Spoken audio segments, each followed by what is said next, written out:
Welcome everybody. My name is Colleen McCullough from Soil Association Scotland, and we're here today at lunchtime talking about measuring biodiversity and what that can look like in practice. And we'll have a look at the new Farm Biodiversity app, and we'll have a chat about what the sort of requirements are for whole farm plans as well, and how everything ties together. So a quick look at the agenda, if the button will work. We'll have a quick sort of overview of the whole farm plan side of it. What are the requirements? Different ways to measure biodiversity. What else do you need to measure? And then we'll hear from Liz and Rob from NatureScot about monitoring biodiversity in sort of more general terms, and then a look at the tool that people can use for their whole farm plan for this year in May. And then we'll have Q&A and a bit of a discussion, and some quick poll questions dotted throughout as well, to kind of get a sense of what people are planning to do and what they need to know, and then finish for 2 o'clock. So, and as I said before, if you have any questions, do pop them in the chat, and then we can come back to them when we come to the Q&A a bit later on. So thank you as well to people who filled out the pre-event questionnaire. We just want to get a sense of how confident people are feeling about whole farm plans in general, and it's sliding along to the right compared to this time last year, which is good. It was sort of certainly down the lower numbers a bit more last year, so hopefully we can help slide it along a little bit more to the right after today. And some of the things are just sort of coalesce some of the answers together of what people are after for today. So lots of things around sort of using the tool and the app, specifically understanding the whole farm plan requirements, just sort of understanding the whole topic a bit better, and different methods and tools for measuring and being consistent. So hopefully we can sort of address those today as we go along. And so this webinar today is part of a wider programme that we're doing at Soil Association called Whole Farm Planning, or Planning for Change, and it's been running for almost 18 months, started autumn 2024, to kind of disseminate what the sort of requirements are for whole farm planning, but kind of use that as a lead into conversations around all the different audit areas.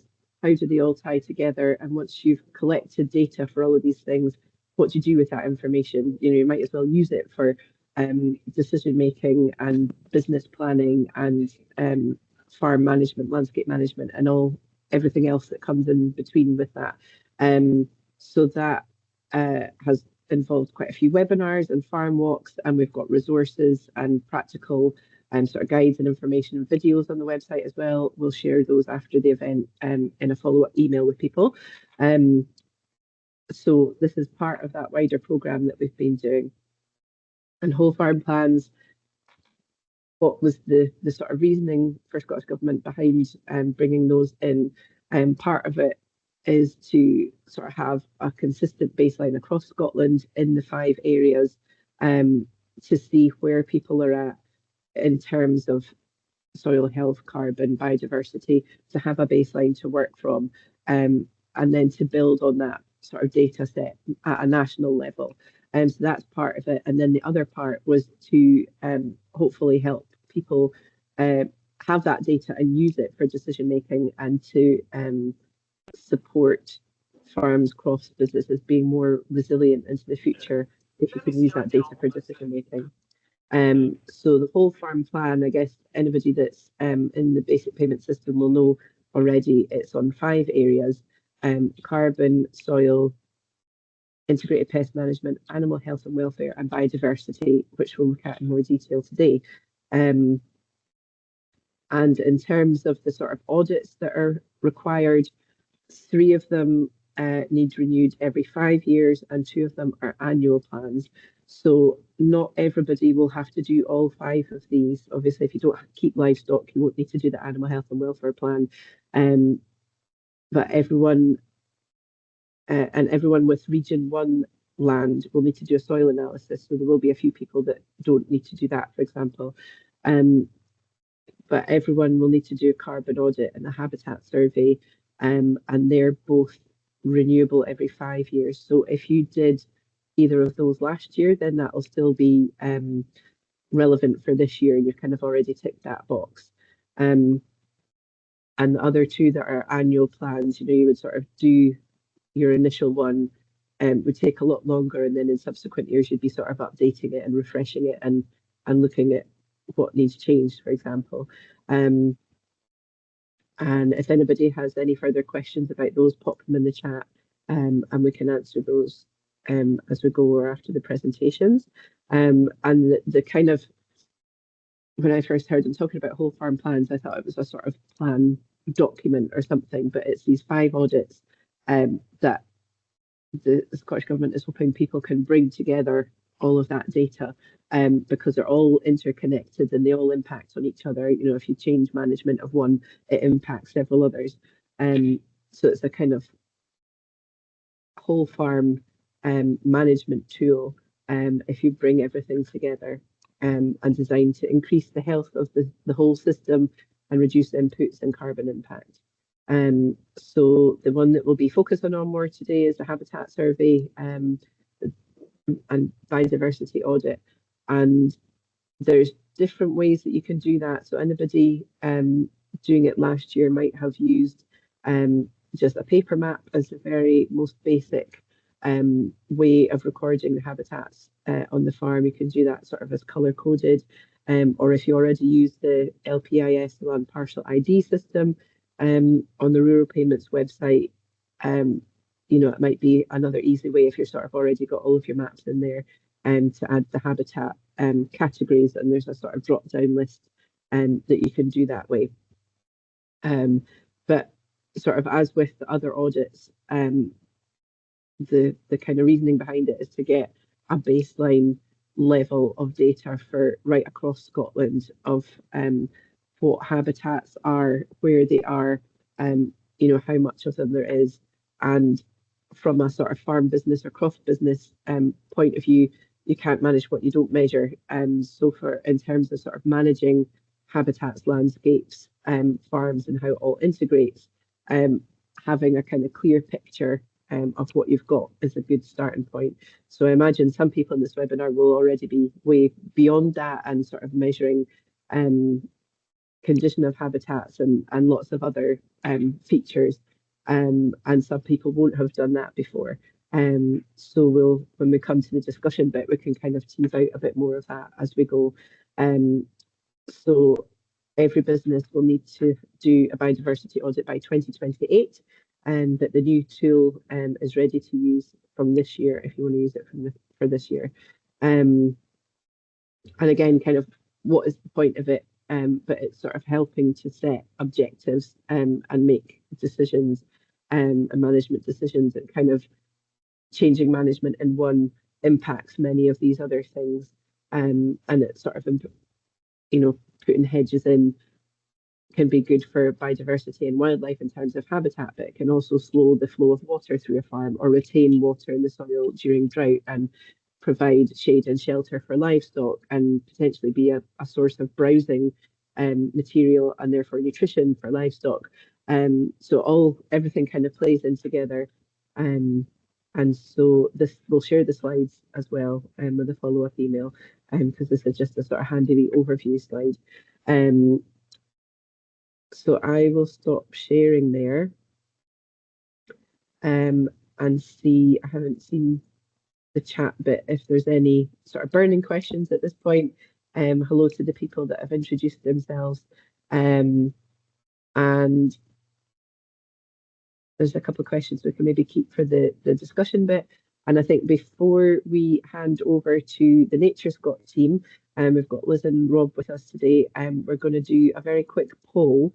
So Anna, if you can share your screen, and we're going to use a thing called Menti. So I don't know if anybody's used that app before, but we can, and I don't know if we want to explain it or put a link in the chat for Menti, for how to join and do the poll. So there's a link in the chat, and you can click on that, or you can type it in on your phone, whichever is easier. If you have you a can phone also and go then to menti.com and use that code in the top, which is 65495715. Again, you can see it at the very top and then start voting, and you're going to see a change in real life. So I see that 20 people have already joined and they're all voting. So that's really good.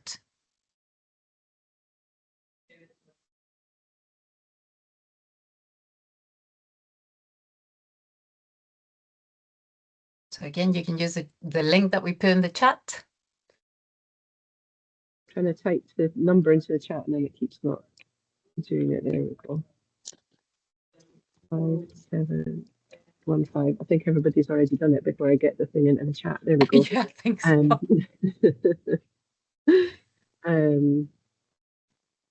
But yeah, it's interesting. There's like a lot of them that I've not heard about it. So it seems like it would be a really cool webinar today.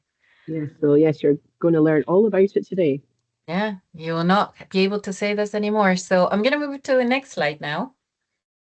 And so if you could let us know what nature are you most proud to have on your farm. So we see birds and we see liking how many answers there are there already. Sorry, I'm talking over you.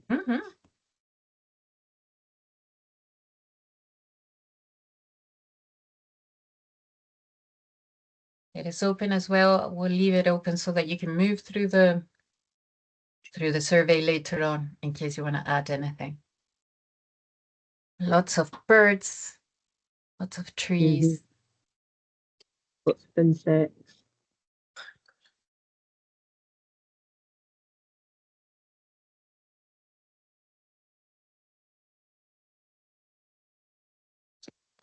Lots of nice answers in there. I'll move to the next one, but again, you can continue completing this later through the presentation. And so some of you have already answered, are you planning to create your biodiversity audit map ready for the SAF form this year? So 8 people are really thinking about it. Some will submit in the future. A couple did it already last year, yeah. Yeah. But lots of them are interested this year, so. Yeah, hopefully this webinar will be very useful for you getting ready to do that.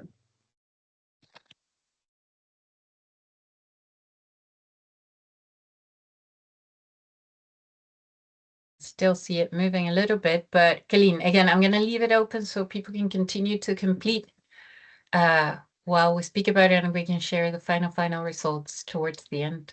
But in the meantime, we can get started, and I'll reshare the link during the presentation.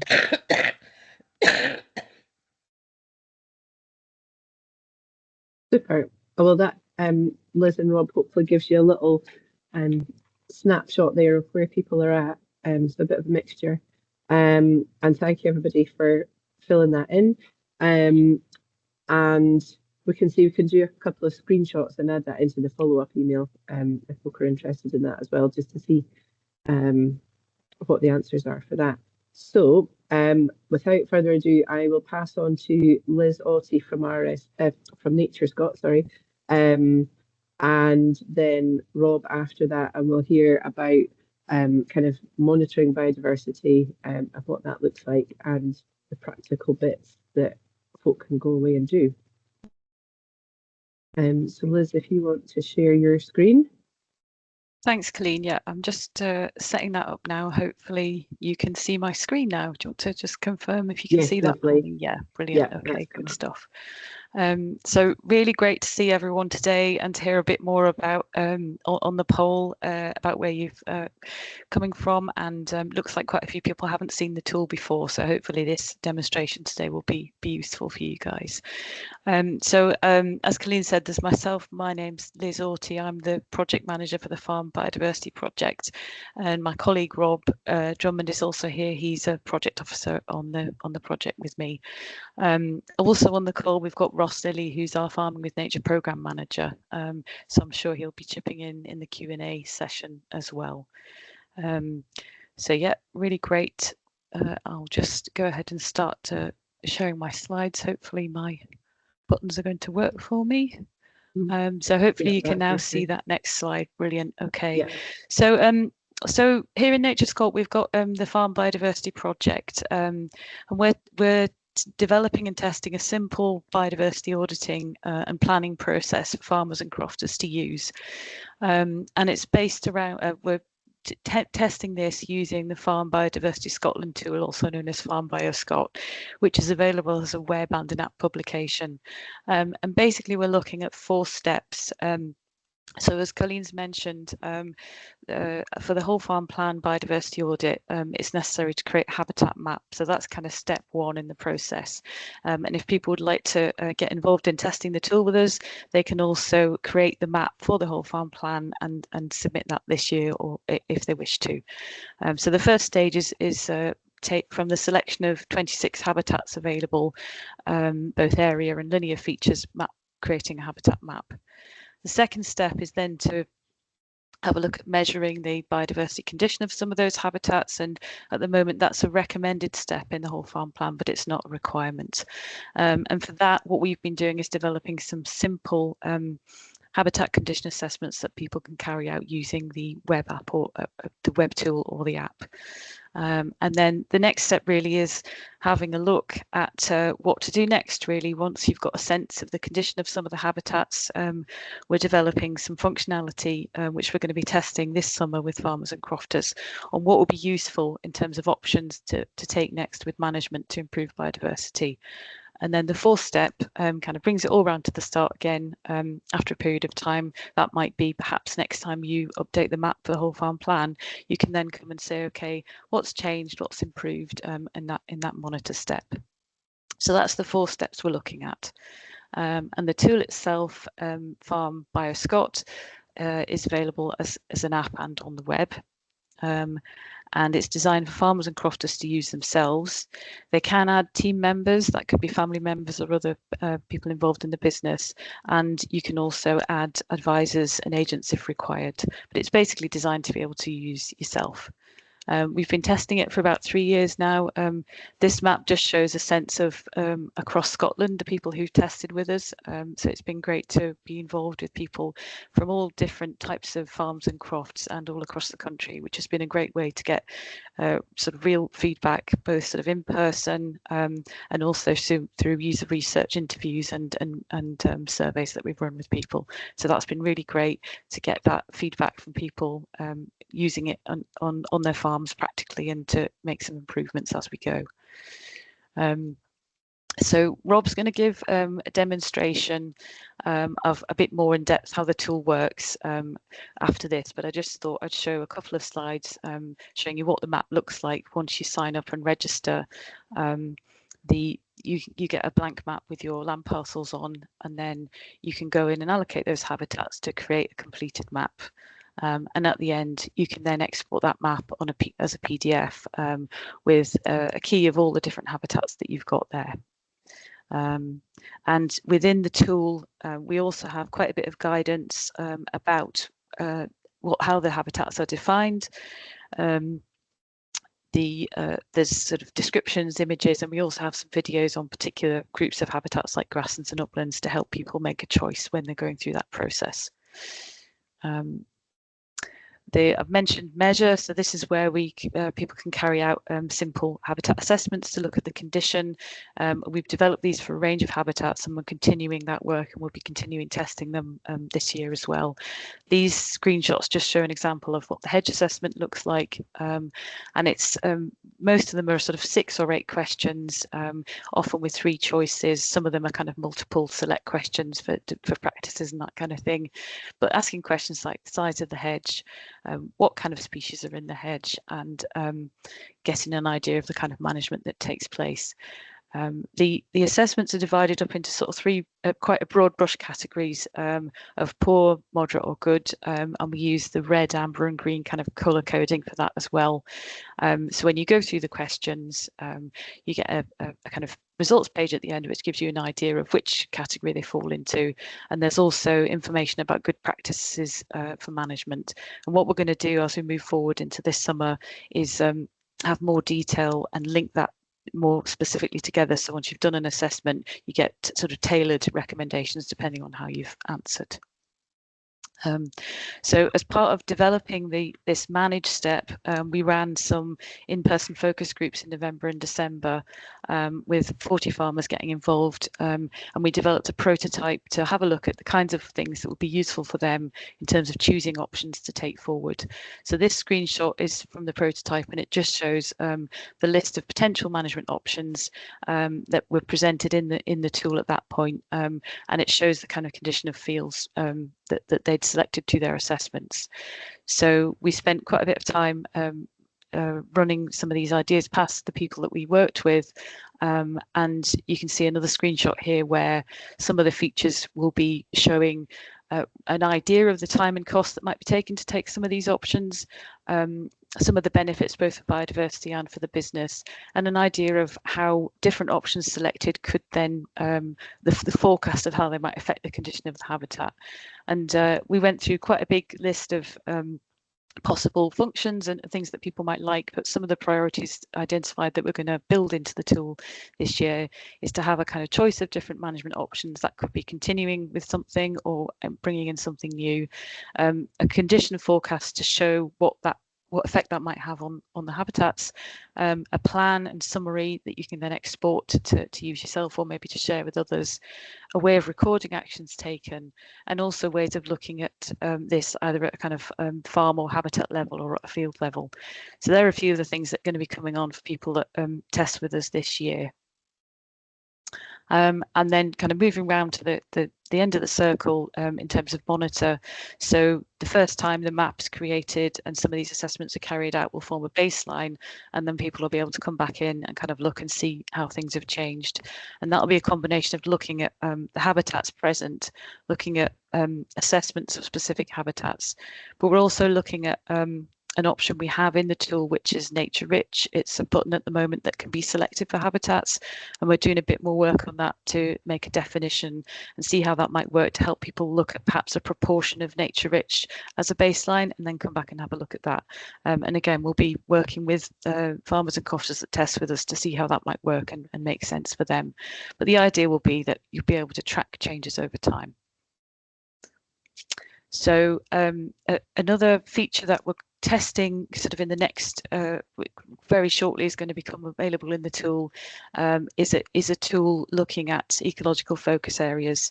So as part of greening, there'll be quite a few more farmers will need to get involved in allocating ecological focus areas this year. But of course, for people who are organic, that won't be relevant. But for those that do need to do this, we're developing a tool where people can calculate the areas and also create a map for that.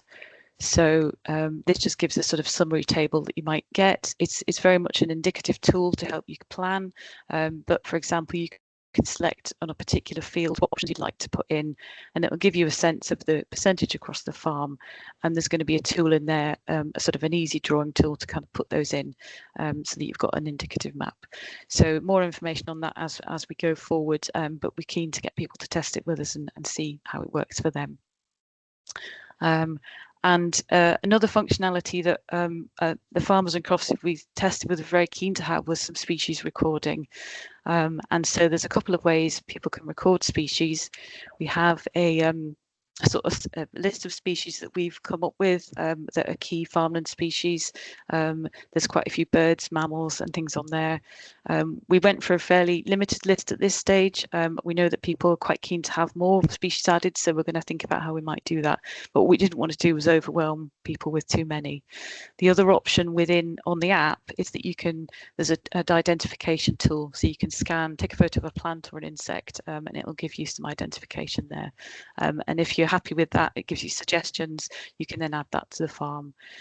We've brought in functionality now so that it will actually record a date and location for the species that you've selected, and so you can come back and track that over time.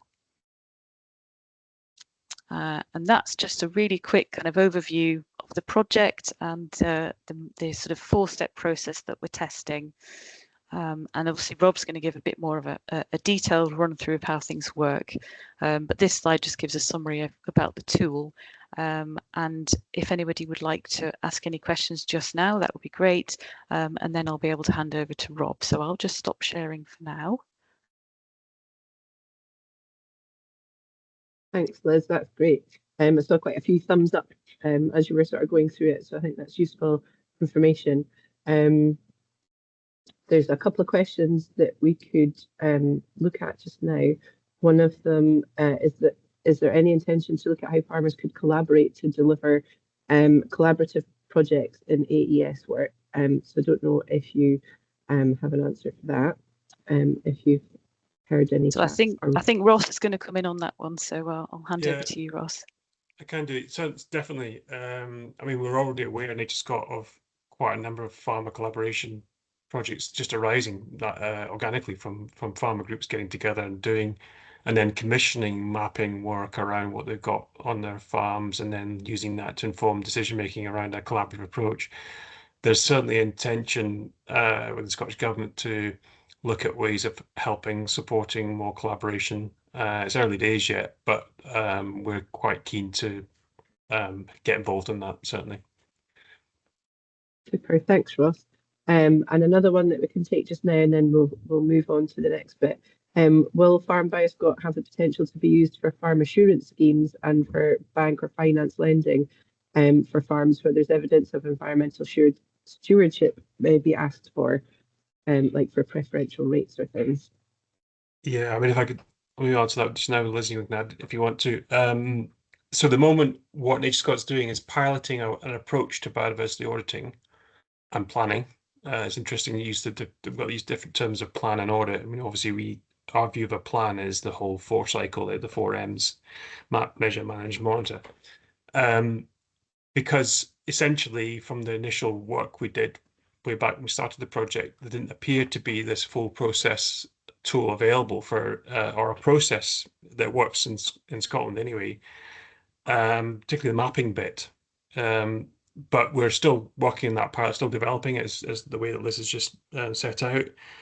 And obviously this is funded by Scottish Government to do this, to test what a process looks like, and indeed we're developing the tool on the back of that, because it's the way that we can test that with farmers in their hand.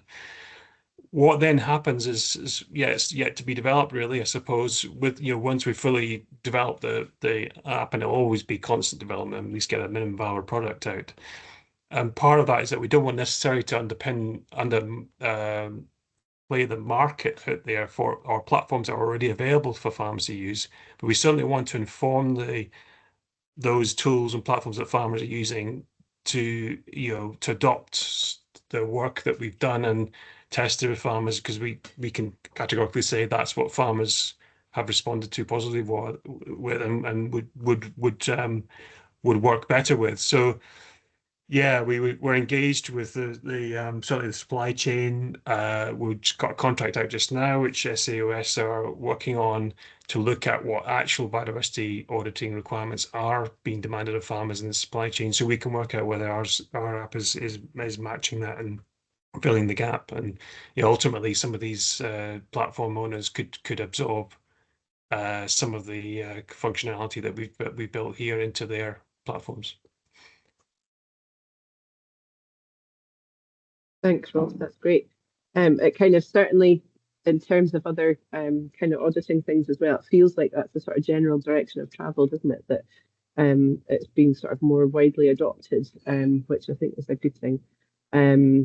So yeah, thank you for those questions, and we'll hand over now to Rob.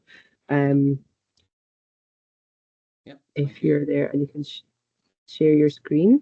Yes, just bear with me and give me a wee thumbs up when we can see this. I'm going to start off by sharing a video.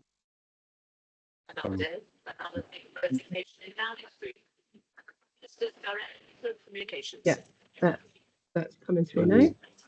This is basically the landing screen of the app. which you would access through phone or tablet once you've signed up. So you've got your home landing page here, and across the bottom you can see the 4 main buttons for the home, map, species and settings, and we'll cover these in a bit more detail. At the top here you've got a kind of overview picture that you can edit yourself, and you can scroll down the page just to see more information, and as you add more information to your map, those grey areas will start to populate. And this just runs through the functionality of picking going from the general picture that's supplied. You can pick a bespoke picture, your favourite cow, the farm sign at the end of your lane, whatever you choose, just as the background picture. So that's it, updates. So if we just let it go through there. So this is when you open up the map for the first time, you'll see it obviously blank. You've got a blue outline for the farm boundary and the LPID boundaries that we've imported from the land mapping team at Scottish Government. So you don't need to draw any of your fields. We pre-populate all that for you. So if we just, you can feel free to pan and zoom across that, zoom in, zoom out as you need. And we'll just go to the next part. So into the species list that Liz has already covered, you've got the fairly brief list that we've pre-populated, and you can circle around the top here to filter that list as well. And then on the species for the plant ID that Liz mentioned earlier on, of a plant and insect. So obviously the species list here is fairly limited. So you'll probably have a wide range of plants in your holding that you might be interested in recording. Once you take that picture, it'll then start to pre-populate this list here for the plants that you regularly see in your holding, and the same for insects as well. So you can start to build up a list and add the pictures as well, and those pictures will be saved to the map, which I'll touch on just later on. So just on the settings page then, we have just a general button about the overall menu. So in here we've got the what's new. So this is a repeat of what's on that initial page, plus the older articles as well. So if you haven't accessed the tool for a wee while, you can scroll down and see everything that's changed since you were maybe last in. And we touch on the new functionality that's there as well. Then the help and guidance section is broken into books and chapters. There's 3 books and following on chapters, so we're not expecting anybody to read all this guidance, but it's designed hopefully that if you get stuck at one point in your mapping process, that you can find what you need, and then you can find the answer to what you're looking for, and then hopefully get past that. If the help and guidance still doesn't provide the answer, we've also got the help desk functionality as well, so you can put keywords in here, and that'll bring up the relevant parts of the help and guidance that'll hopefully answer your query. And following on from that, at the bottom there's also a get in touch button, that if I can just let that play through that wee section there. Back into the help desk, the get in touch button, it basically opens up an email chat box that goes straight to our team, and we aim to answer that within a couple of working days. We're a small team, so we're not manning that 24/7. So you maybe need a wee bit of patience just waiting for an answer, but we will get back to you with the answer as quick as we can. So the My Team function that Liz touched on, you can add in additional users. So yes, you might be the responsible person for the business that's signed up, but you may end up son, daughter, partner, niece, nephew, whoever, or an agent for that matter, may assist you in mapping. So you add them in, their details, and send the invite. They'll get the link, and then they'll be able to access your farm. So we've created 2 ways to add the habitats. Initially the map, where you just click in the field and then allocate the habitat. We've also brought in this kind of new feature, which hopefully simplifies it a wee bit. You can view your fields as a list. So it'll be pre-populated with either the LPID number, or if you've added a field name in RPNS, the field name will be pulled through as well. And the list is split into 2 lines. It's the unassigned and the assigned. So as you open up a field, assign the habitat, it'll then automatically switch over to the assigned list, and you'll see the key there. So I think it just runs through a couple of examples here. You just tap the grey button where there's no habitat, and then you get the habitat list, which you'll notice beside each habitat there's a wee blue info button that you can access there. It'll give you a bit more information. If you feel confident, you just pick the grey circle to allocate your habitat, and it pre-populates here, and when you go back to the map, the field's mapped. And we'll just step through 2 or 3 here, just hopefully to show how easy it is. Really it's 2 or 3 clicks for each habitat, and you can also change the field name as well. So if you want to move away from the field numbers to make a more familiar name that's in common use, you can change that here. The original LPID number will still be available there in the background, but you can the name that's viewed is the more familiar term that you're used to. And again, just allocating the habitat, and I think that's an example of what's behind that blue info button, a picture, example picture, and a short piece of text to help you decide on the habitat.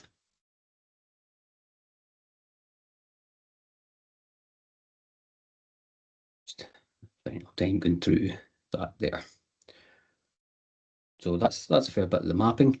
The other functionality that's other than allocating the habitat, you can pick a field and then there's actions further down.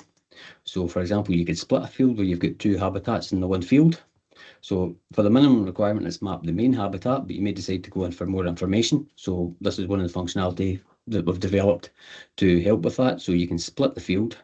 The larger part of the field keeps the original field name. The smaller part will be named field name with split, and you can edit that to call it part 2, south end, whatever you wish. So you can then change that and then allocate the habitat to the new area that you've separated from the main area of the field. When you go back to the map, once you've confirmed that, you'll see the map now, still the one LPID, but it's got the 2 habitats within it. You can also allocate point features. Possibly for this example here, it's a tree that's in the field boundary. So the way this works is, rather than moving the point, you can zoom and move the map behind the central black pin. We find this is more accurate, and and it's a slightly counterintuitive initially, but once you've used it a couple of times, it's actually very easy to use. So just because it's slightly different to what you might be used to, please don't be put off by that. And then you can name that point as well, and the similar functionality for just putting in the white space. So white space is areas of your holding that's under your management but doesn't have an LPID because it hasn't had a history of a payment being attached to it. But for the minimum requirement for the whole farm plan biodiversity audit, the ask is to add those areas of white space. So it might be a shelter belt, might be a bit of unimproved pasture just across the road that's never had an LPID, for example. Map these areas. You can draw them in on the app or the web tool, which will demonstrate just shortly, and allocate the habitat that's on it, and also tick the toggle to say that it was the white space, and you'll see the blue line for the farm boundary is updated there as well. And then for adding linear features, there's 2 ways to do this. The first way here is picking the linear feature, and you're moving the map underneath that black pin again, just to create the line. Then you can name it, whether it's hedge 1 or hedge south side of field, whatever. And then once that's done, you'll see that green line is now mapped for the hedge. And once you've created the hedge, for example, you can go through various actions there if you want to edit or rename it. And then the hedge assessment, we'll just take a run through this just now. Fairly simple assessments. First couple of questions are on the size of the hedge.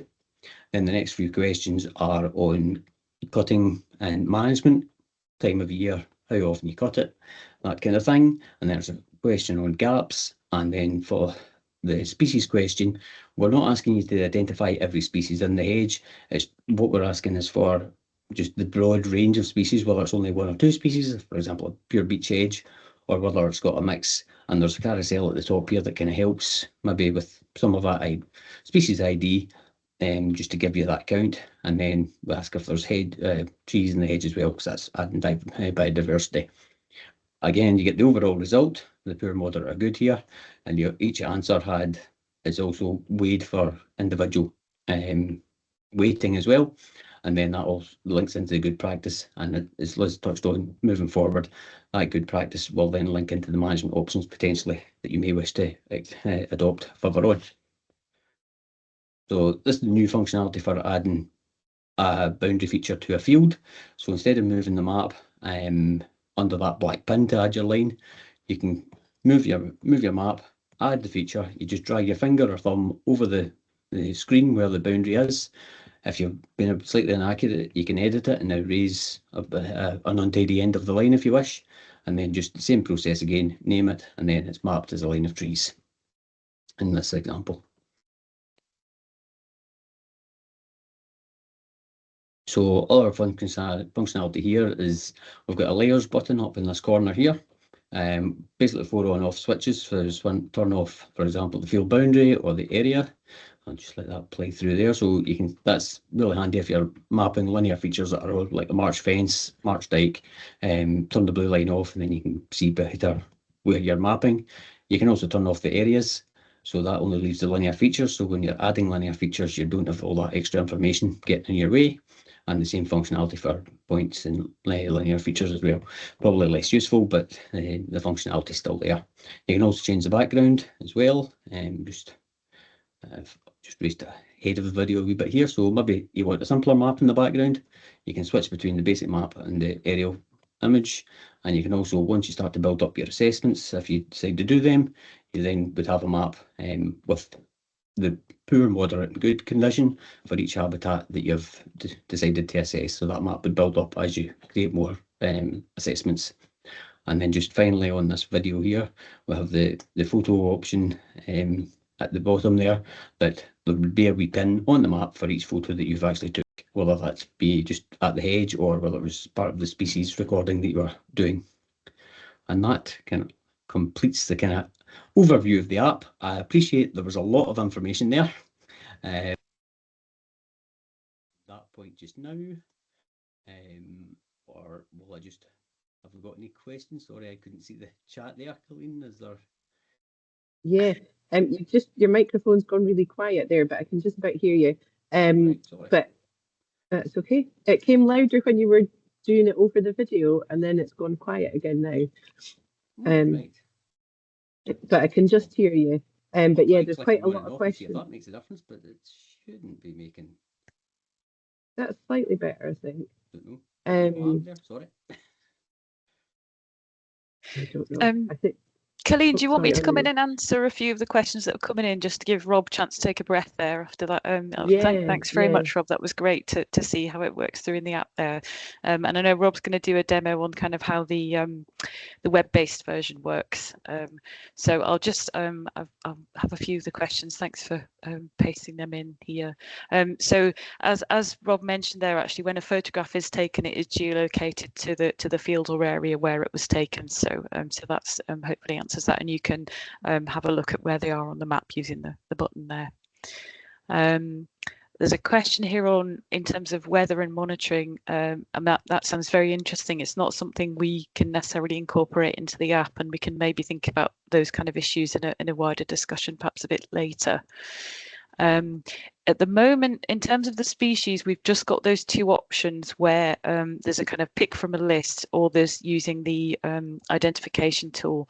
And people have been asking us about this, where they've already got a species list in another tool or from their own records, how they could be incorporated. So at the moment, we don't have a functionality for that, but I think it's a really important one to raise, that we can consider, how the tool might talk to other apps or tools in the future. So thank you for mentioning that one. Yes, so Quentin's asked about whether there's a desktop application. So there is, and Rob's going to run through that. And I think that'll be kind of a live demo. So potentially people can ask as you're going through, Rob, can't they, if there's anything particular that pops up. So that's great. There should be, now it wouldn't have come up quite on the video because that's been done kind of remotely, but once you're out on the farm, if you're in the field and you're looking at kind of habitats and things, there'll be like a blue dot that shows where you are, which is really helpful, in terms of orientating. So yeah, so that's possible when you're out and about, which is great. So in terms of the map, you can export the map at the moment. It's the PDF. I need to double check with my techier colleagues about quite how it works if you wanted to import it into GIS. So I can always get back to whoever asked that question on that one. So hopefully that covers a few things there, and I'll hand back to Rob unless there's any more questions coming in. Thanks, Liz. That was a very good interlude. And what we can also do as well, when we send out the follow-up email afterwards, I can either put one of your email addresses in it or your sort of team email address if people have further questions, or they can ask questions through us and we can pass them on and get them answered because I'm very good at thinking of great questions after the fact and once the webinar has finished. So people can email either directly or through us as well. So we'll do that. And I'll pass back over to Rob for the next bit, and then have a bit more discussion after that. Yeah, thank you. Hopefully everybody can hear me a bit better. I'm not entirely sure. Yeah, you're louder again now. So on the, there's obviously a question there about a web-based application. So yes, there is the short answer, and this is what it looks like on the homepage. So when you land, you get a brief introduction there at the top, a couple of links to the main, probably the most likely parts of help and guidance that you'd want to look at before you started, if you weren't just going to fire on, and then a wee bit of information around the whole farm plan is included there as well with a link to the RPNS website, just to get more detailed information there. So on this menu on the left hand side, we have a My Farms button. So for individuals who have more than one BRN, this is where they would be listed. We'll come back to this page in a wee moment. Following from that, we've got the My Team function that we showed you in the app as well, but it's pretty much the same. If you've got an additional family member who's going to help, or staff or advisor, this is where you'd put their information in, put in the BRN. It would be pre-populated here, but if you've only one BRN, it'll only give you that one option to choose from. And then once you've created that, save it, and that sends the invite to that invited user, and then they'll appear in your team once they've accepted. And it's a very similar process. Once their name appears there, there's actually a button to remove as well. So if that member of staff moves on, they're very simple to take away. They're not going to have continued access. Just following on from that, then we've got the help and guidance. As I say, it's broken into books and chapters. So if you're looking for one specific piece of information because you've got stuck at one area, for example, in mapping, might be how do I map linear feature. So you can go into that one specific part of the help and guidance. There'll be a short video to step you through it. There'll be a bit of text and a few screenshots as well, just to help you kind of get through that.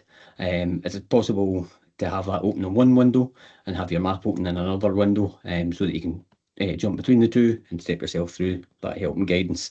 We're not expecting anybody to read all that help and guidance, so don't feel you have to. It is really designed that you can really find just that one specific topic that you're looking for. Touch on just as well the help desk there as well. So again, we've got the keyword search, same format as what you've seen in the app. You can put in keywords, and there's the get in touch button there, where you can put in the subject, what's your query relating to? Is it feedback? Is it mapping query or whatever? And then just put in your name, email address. Your BRN will be pre-populated there, and then you just submit that, and that basically just sends an email to our team. And as I said earlier on, we'll answer that as quick as we can. So elsewhere, we've got links to good practice as well. Again, set out in a similar format to the help and guidance with books and chapters. So if you want to look at arable, for example, you can look down a few topics here. This is the information we're working on to probably create the manage step that Liz referred to after measure, so that you can pick the preferred options that might be suitable for your holding, and then create a bespoke management plan for your holding that you could then take forward. And then just what's new as well. So that comes up on the homepage, and then you can review older kind of subjects as well. So just touches on the EFA and the new mapping features that were brought in this year. So they're all kind of included there. So if I go back to My Farms, I'll just use the overview button. It's how you access the overview map. So what we're going to see here, if we just give it a wee second to load, roughly 2/3 of this farm's been mapped, so you can see the habitats there, and this green area is still to be worked on. So you can, before we get to that, top bar, you've got your farm name. You've got a drop-down toggle here. So if your BRN has more than one location code, this is where they'd be listed, so you can toggle between them. And you can actually bookmark the main one as well. We've got an edit map, which takes you to more detailed, more complex mapping functionality. You have an option to add save files here, and then we've also got settings as well, which is where you would put in your details, whether you're a farmer or crofter, tenure type. You can tick whether you're organic. You can put a wee bit of information about your holding if you want to include that in your potential export, PDF export that would be available later on. So that's there. We'll come to current version later. We've got our layers again. Because we're in a web version, we now actually have more layers, so you can switch between the OS map if you want for the background, if that's your preference. We've got a second aerial image, so if you've been unlucky enough to be caught with a bit of cloud cover and your satellite image, you can toggle onto the aerial image, and hopefully that'll be a clearer image for you, or you see that load in the background. The other layer that's maybe of quite a bit of interest is the peatland one.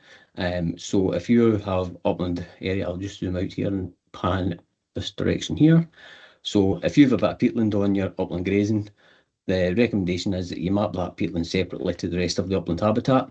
So if you've got an LPID here that's split, you would just then trace this line when you're coming to split the fields. So that information is there, and then you can also look at the where you've got pictures saved as well for location. So I'll just pan back to that bit there.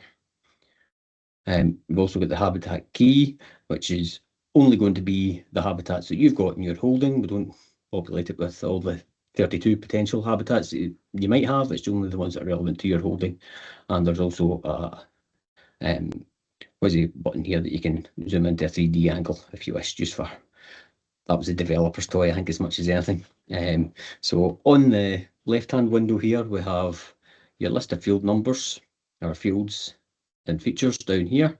So this list will get longer the more features you map. So if you split a field, it'll get longer, and then add in the linear habitats as well.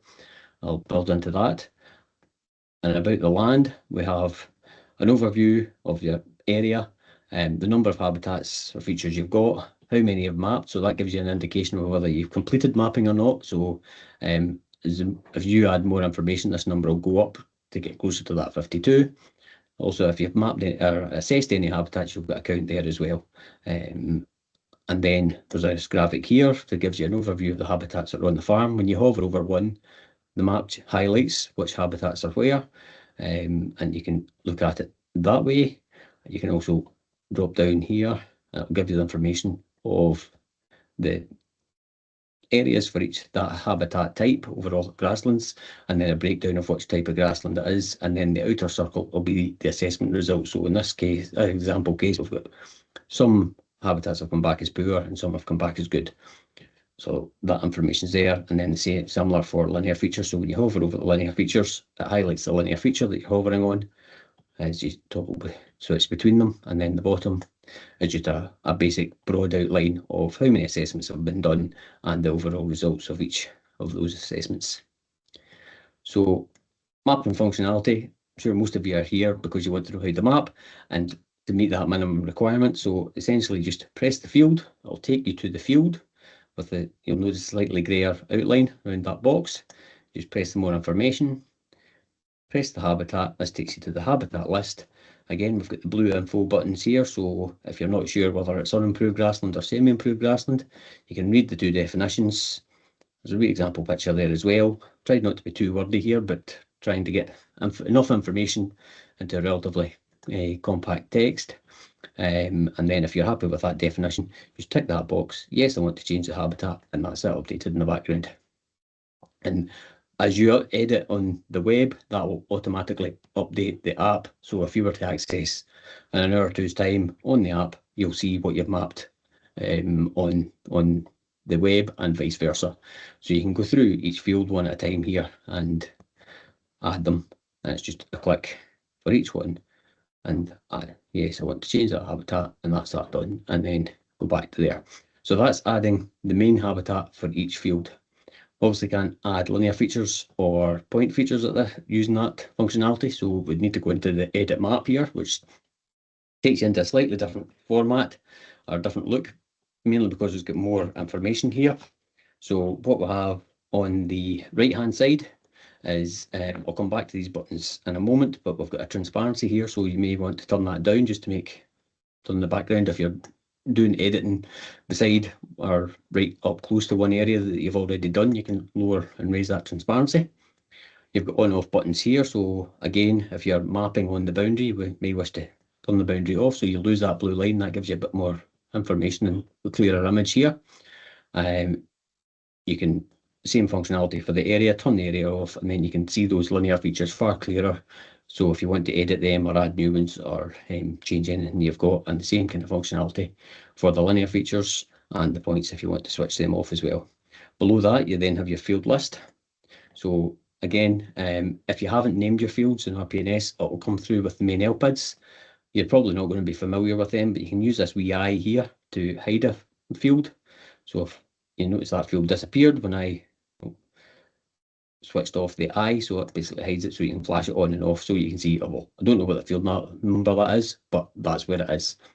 There's also a bin here. Now, lots of people get nervous about, oh, what happens if I delete something by mistake? It's quite hard to delete anything by mistake, and I'll just run through that to demonstrate it. Yeah, there's 4 clicks here, so you have to pick the bin. Then you also have to pick, I'm going to delete it, and then you get another warning that you have to confirm before the actual delete button becomes live. So please feel confident you're not going to delete anything by mistake unless you're determined to press that button 4 times in 4 different places. So that should avoid those circumstances. Don't worry, if you do, we can put it back, but you'll just need to get in touch with us and we'll be able to do that for you. So on the app and on that overview map that I've already shown you, you can edit one field at a time. On this edit page, there's a better functionality, essentially, that you can actually multi-select fields. So if you have 4 or 5 fields that are all the one habitat, this box pops up here with the count of how many fields you've selected, whether it's 4 or 14, and then you can pick the habitat, and if it's all cropped land, you would just put it down as arable, and that will be all 4 mapped in one go. What I would recommend is when you're doing a session of mapping, save fairly regular, and then you can save and continue or save and exit, just to keep going, because if you've done a bit of complex mapping, you want to save it so that if the next bit of complex mapping you make a mistake in, you want to delete one but not the other. If you've saved regularly, that means it's a lot easier to keep up to date with what your changes. The other functionality we have here is adding areas. So again, the white space, if you want to add a bit of white space, say there's a shelter belt down the side of this field here, you'll notice there's a wee magnet on here. What that does is mean when I drop a pin here, it'll lock to the boundary, but it doesn't throw out here. But when I get close to there, you'll see that line just jumps across there. So it means you don't need to click your mouse 100% accurately. It gives you a degree of error that you can drop that in there and just double click the last one. And that's that drawn. You'll see the farm boundary is adjusted as well. And then you just click on that and allocate the habitat as appropriate. So for example, if it was shelter belt, there you go. And that's that mapped. So the other thing you could do is if you have an area within a field, so if we click this field here, we've got 2 habitats in it, for example, we want to split it, you'll notice the scissors has came live here. So you press the scissor button, you'll see the boundary of the field has changed so that we know this is the field we're working on. You can zoom in and move about, just like the phone. If you're going to split a field, you start outside the field, come into the field where you're going to split it, and back out the other side, double click that one, and now you've got 2 areas. So this area here might be managed crop for nature rather than arable crop. So you would swap that there, and that's that done. If in future years that managed crop for nature is part of your rotation and that moves, you can actually select it, hold the shift key, and hold the original or the other part of the main field, and you'll see these other 2 buttons light up here. We've got a merge tool here, so you can merge them back together and then allocate the right habitat. If it's just all goes back to arable crop, and that's it back as arable crop for a future year. So that's that part. We've also got the linear features here, obviously. So when you want to add a linear feature, rather than draw the line and then allocate the habitat, you're actually picking the habitat first. So it might be eternal hedges. We'll just turn off the area first, actually, before we do that. So we can now see far clearer, less information in the background to get in the way. We're going to draw a hedge, so we'll go from there and we'll just try to get a map up as far as you want to go. Double click the last point, and that draws the hedge, and then you can just go on ahead and draw the next hedge. You don't then need to keep dropping pins and toggling, because the hedge is turned on here. Every time you draw a line, it will be a hedge. Similar functionality for the point feature. If you want to add general point feature for that example, that tree, and that's that done. it comes up here, so you can actually name it if you wish. Check that. I double click that, you can actually delete that information and then rename that. If I can work the keyboard at the same time here. That's that named. So that's the kind of main functionality that we've got in that. I'll just put the areas back on. Another case might be if you've got a pond like we've got over here. So you can add an area within an area. So if I go into this field here, for example, it might be unimproved grassland in the middle of it, or at the side of it. Oh, hang on, we'll start again. So if I'm going in here, just draw a rough area straight away. Now there's two ways to do this. We can either pick that area and the outer field, and you'll see this cookie cutter tool has lit up. So if I press that, it then cuts that area out of the overall field, and then that's me free to allocate that habitat. And you don't need to search down the list, you can just use your letters and it'll pull up the options that include those letters, and you can pick that, and that's that mapped in. As I said, touch on here, you've got your layers button again up here, you've got your key as well with the relevant habitats. The export option is here, so export habitat map gives an example of the map with the key, relevant key. And there's also the option to export the habitat condition as well. So this holding's got a few habitats that gives you a better view of where the poor, moderate and good are, and you can relate the two maps together.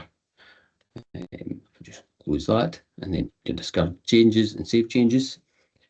And that's probably the kind of main mapping function. If I just come out of that, save changes, and then if anybody's got any questions they want to fire at us, and we'll see if we're able to answer them. Thanks, Rob. That was great. That's, I hadn't actually seen the full tool before, and it's a lot more comprehensive actually than I was thinking it was going to be. It's great. What I would point out is not everybody has to use all that functionality. If you just want to meet the minimum requirement, map the main habitat to a field. I showed a lot more than what you actually need to meet the minimum requirement, but we'll put it in there because a lot of the farmers that we're testing with want to split those fields, want to show the bits of unimproved grassland and get a detail field or field margin or whatever.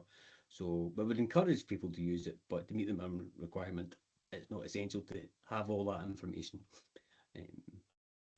Super. We've got a couple of more Menti questions. Do you want to do those first so that, Rob, you get a wee breather, or do you want to go straight into the questions and do the Menti poll bit at the end? What do you think?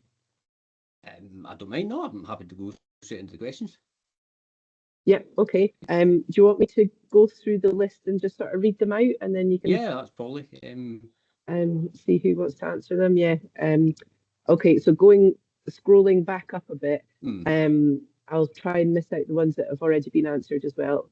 So is there the intention or possibility that the maps would enable innovative tech to be deployed on farms, say for recording birdsong to test evolving tech with farmers, like landscape demonstration of tech options, which would also support the tech developers with evidence of their approach in practice? Do you want me to come in on that one, Rob, or if you wish? Yeah, I think I've got that on the screen here as well. It's quite a long question. So, I mean, at the moment, we don't have the option to sort of bring those kind of things into the tool, but it's definitely something that I know people will be interested in, and we'd like to explore more how other tools could kind of link in. I mean, we know that lots of people particularly like using Merlin, for example, and quite a few people have said, well, can you kind of integrate? So at this point, no, but it's really great to have those things raised so that we can explore further as we go on. So thank you.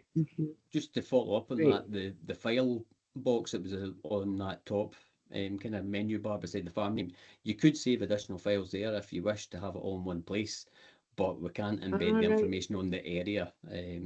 That's kind of, but at least you could kind of have it together. So each kind of area of habitat, you can there's a file section, but also in each area of habitat you can add comments and things in as well, so that can be quite useful, if you notice something in the field as well. So yeah, that's cool. Okay, when using the app on farm, it'd be very useful to be able to see where you are on the map, and also like if you're walking around, Is this possible? I think actually you've answered that already, and you said there was a blue dot when you're out in the field. So the answer to that is yes. And I can't remember if you've answered this one. Can you import or export the created maps into GIS? So yeah, I think I'll come back on that. At the moment, the main export is a PDF, but I think there are definitely ways we can explore of how the files can be shared and downloaded. So we'll get back to you on that one. Yeah. Okay.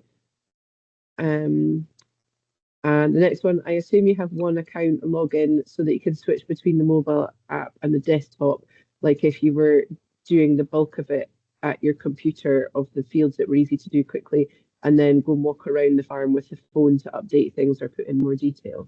Yeah, that's exactly how it works. So if you've updated mapping on the web, that is instantly pushed through to the app version, so that when you access the app, it's there. It's the one login. The app, you probably won't need to put in your actual login details for every time you open the app, but you have a passwordless format or a password, or you can opt to use a password to log into the web. But yeah, the two are linked. Cool. So yeah, it would be like other apps on your phone that if you're sort of logged in, it stays logged in for a while. The next one, it can be organic without being registered. Is there something around regenerative management, and also anything for non-crofting small farms? I guess in terms of categories. Yeah, I mean, I think particularly when we're looking at the kind of the habitat assessment and manage options, we're looking to make sure we incorporate all kind of different types of management in there. So we're very much thinking about those options for the smaller farms, and also where regenerative and other types of management are happening. So I think that's really through the kind of measure and manage stages where we're looking to work with people to make sure we integrate everything that's relevant, really, so that it will apply to whoever wants to use it. So hopefully that answers that one. Super. The next one is around crofting. As a common grazing clerk, can I add the common grazing BRN or MLC and manage habitat or mapping, measuring for that as well? So the common grazings are being treated slightly different in terms of the mapping requirements. So they're not, in terms of whole farm plan, it varies as to whether it's required for that. But if people were keen to work with us in terms of the measuring and manage side, then we can definitely work with you, because we can bring the maps in, but it's just the fact that the rules are slightly different in terms of whole farm plan. So definitely we can get in touch and talk through what would be a good option there if you'd like to test with us, because we're keen to keep testing. So I would say in that case, then I think it was Helen that put that question in, get in touch with us, and we can put you guys in touch with each other then, if you want to take that forward for a further chat. Super. The next one is around the features. Can you a round or oval shaped pond? Yes, essentially. I just did a very simple shape there for the demo. So however complicated the shape is, you can drop as many of those wee points just to form the circle or the oval or whatever shape you're needing. So that's easy enough to do. I guess you'd just sort of zoom in a bit more and have more points. You'd basically just be tracing the satellite image underneath it to create the shape of the habitat you want. Super. And then the next one is the mapped information visible to other users or just your farm and project? It's only visible to those users that you've gave permission to through that My Team button and the project. We are going to put a button on that about the land kind of page window, if you recall that, both on and in the app menu in the settings, that for you to share that information or agree to share that information for the whole farm plan, to support your whole farm plan, you have to actively press that button, and then we'll push the information on to the land mapping team, who'll upload the LIPIS system. So it doesn't even link automatically to LIPIS. You have to use that, submit in support of your whole farm plan for 2026, and that's when we share it with our PID. Cool. And then the next one, I think, is more of a comment, actually, saying this may be of interest. Uses bioacoustics and the data analysis platform to monitor farm bird diversity, and it's the Chirrup app. So I guess that people could sort of use if you're using that in the field, you could then add notes to each field, or sort of downloads and things to add that into the map for extra information for what you've recorded. And then another one that actually has been answered about if this will be available to view again. Yes, it will. We'll send out with the follow-up email in the next couple of days. So that's all the questions that have been in the chat. Is there anyone else that has any questions at the moment that just wants to shout them out? Just unmute your mic and just shout out questions. And if not, we'll do the second bit of the Menti app. I think, I can't remember if I've got one more question or a couple of questions. And then we'll be, if there aren't any more questions, we can wrap up 10 or 15 minutes early. And that'll be fine. I think we've managed to get through quite a lot. And somebody's wondering, could maybe a screenshot of Merlin recordings be put into each field type? I suppose if you're able to upload documents and stuff, that might be possible. You'd just be saving that image, yeah. So yeah, that would be one possible. Yeah, that's a good idea. User wish to. Super. And yeah, Anna, if you're there, if you're able to share the Menti link again, please. And we'll get folks to go back onto that for one or two more questions. Let's go for it. 2 seconds, and here it comes. In a matter of seconds, you can all be horrified about the amount of things I have open. Here we go. I know, this is when you realize how many different windows and stuff you got open. If you still want to answer the previous questions, it's still open, but we're going to move to the next slide. Some of you have already answered. And the question is, do you think the 4-step process of map, measure, manage, and monitor would help you take action for biodiversity on your land? So if you do, you can always go to Menti and use the code 65495715. And the link is further up in the chat as well, if you have come out of it.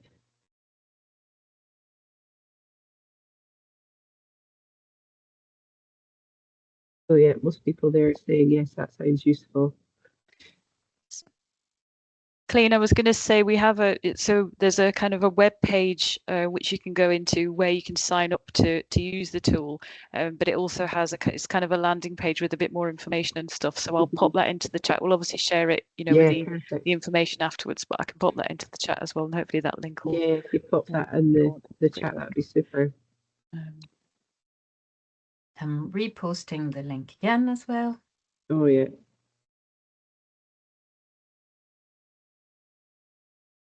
And also just a reminder, because there was a question there, this will be shared later on. So don't worry if you couldn't make the notes or anything. We will reshare it soon. Another couple of questions that I'll just read out while we've got that up on the screen. Do the quality assessment or nature-rich scores take into account what a landscape is special for, like breeding waders and the way woodland is scored? So yeah, the aim is to try and, so with the habitat assessments, the aim is to try and bring the key information in there. A lot of it is about kind of overall information, like kind of threats and things. So we don't necessarily integrate the species information at this point, but we're looking at the best way of taking everything into account in those. So yeah, just reading that. Yeah, so at the moment there isn't, for example, a direct link between sort of breeding waders and a grass assessment, but we're looking at how we might take that further forward in the future. So yeah, good to raise that. In terms of verified, I think once you sign up, I think that's what's meant by that. So obviously, because it's very sensitive information, the responsible person for the holding needs to kind of be involved in the sign up. So either if they're signing up themselves or if they're getting somebody else to sign up. So we've got a sort of a checking process. We need to go through a mandate check there. But once that's done, once you've sent that information in, it's pretty quick for us to get you onboarded. So Rob, did you want to say any more on that? Actually, you've been more involved in I was just going to say, that. Yeah, just to make clear, when you go to sign up, if you've got your BRN, your main location code, the name of the responsible person, and the email for the responsible person that's shown on the RPNS website, if that information's all correct, it'll be a very quick process to get signed on, and we input field boundaries from the land mapping team at that point. If there's a bit of information that's wrong, we will email you and ask for a correction. So don't worry if you've got something wrong and pressed submit and realise you've got it wrong. We'll get in touch with you because we'll pick up any mistake and ask for the correction. So it should be. We would aim to get most people signed up very quickly. Super. So there's another question coming in there about assessments in terms of the age of the habitat. So this is something that's come up quite a bit, particularly with woodlands and hedges. So we're looking at different ways we might take that forward, and possibly we might bring in functionality when it's that kind of habitat where people could sort of say, actually, this is new. And, you know, in terms of some of the assessments, we've said don't assess it yet, and we might maybe do that. We might kind of go, okay, this is new habitat, so it's a new hedge, so we wouldn't recommend assessing for 4 years or something like that. So that's a really good point to raise, and we're having to think about how we better include that. Super. The next one is about advisors. I suppose a few advisors will have multiple farms. Will advisors be able to access multiple holdings in the same way that a land manager can access different MLCs? Not specifically. They'll need to log in for each relevant holding that they're assigned to. So we don't have an agent landing page as such that they can see all their clients on one page, primarily because the ask was to design this for farmers and crofters. So that's the format that we've come up with. It's not that agents can't use it if the farmer or crofter has asked them to, but it's not designed that an agent can have an access their clients all on one page at this stage. You need to sort of log in and out separately for each farm. For each holding, yeah. The next one, while I accept the tools being developed for farmers to do their own biodiversity audits, there'll be a significant number that want third-party advisors to support them. As such, would suggest that this is a key set of users to consider as part of the tool assessment. So I think a comment there rather than a question. I don't know if you want to say anything more to that. I think that just follows on from what Rob's just said, is that's kind of the way it's designed at the moment, but obviously we will consider that, and I think Ross is maybe going to come in on that as well. Actually. Well, just to add that we know that many advisors and agents have used Farm Bioscot to submit farm biodiversity maps on behalf of their clients so far in the last year. So it is being used regularly by agents and users. But I get the question. I think the essence is that we identify them as a particular user group compared to farmers. I understand that. Super. And there's another couple of questions sort of similar to what we've already discussed around age of woodlands and coppicing, which sort of renews a woodland habitat. So I think we kind of answered that. And then one final question, how will the data collected be used? So I think Rob sort of answered that when he said that it doesn't get shared further until you hit that kind of send button, and it just stays within your own account, doesn't it? Yeah, that's right. There's one more question, before I go to that, I'm just going to ask Anna if you're there to pop a link in the chat for the feedback survey, just as folk will be sort of starting to drop off in the last few minutes of the webinar.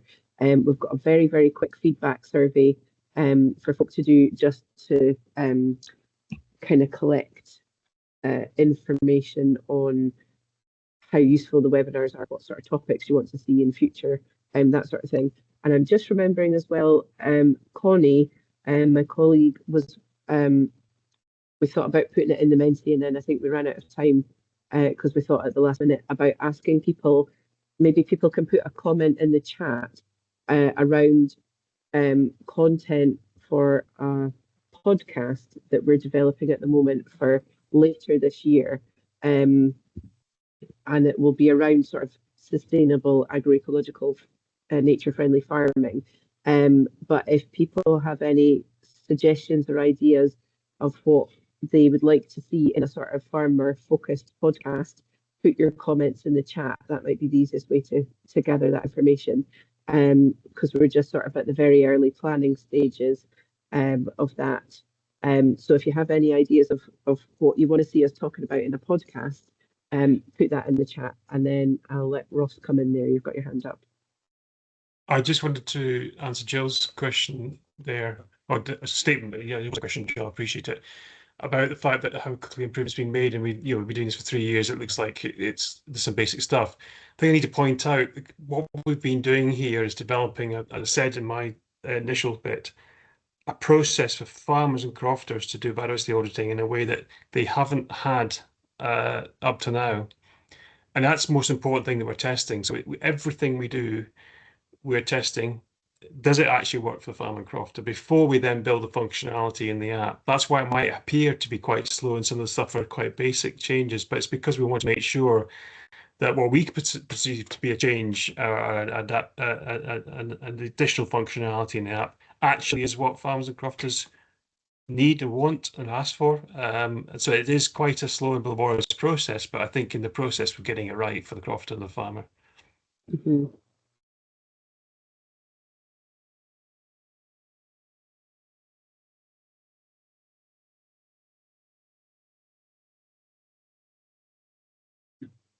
Oh, and I like a couple of podcast suggestions coming in there. I think we've kind of got through all the questions there, and just we're realizing that we didn't find the feedback form. I've closed that tab and put it away somewhere, so we've not got it to hand to share in the chat at the moment. So we'll send that with the follow-up email, and we'd really appreciate if people just take 1.5 minutes to quickly fill in that feedback form. And yeah, a couple of good suggestions around a podcast and talking to the Farm Cluster Connections project, which is a great idea. And yeah, if there's any last minute questions, pop them in the chat. And in the meantime, I'll say thank you so much to our speakers today. It's been a really, really useful run through of the tool and the app and the kind of functionality. It's sort of much beyond what I was anticipating in the sort of comprehensiveness. So really appreciate your time today to kind of come and answer all the questions and chat through it. And hopefully it's been useful for everybody to kind of learn more about it. And thank you very much to everybody who's attended today, and to Anna and everybody in the background kind of supporting, and we'll send the feedback form in the background. And we can close up 5 minutes early, I think. So thank you very much, and have a nice rest of your afternoon, everyone.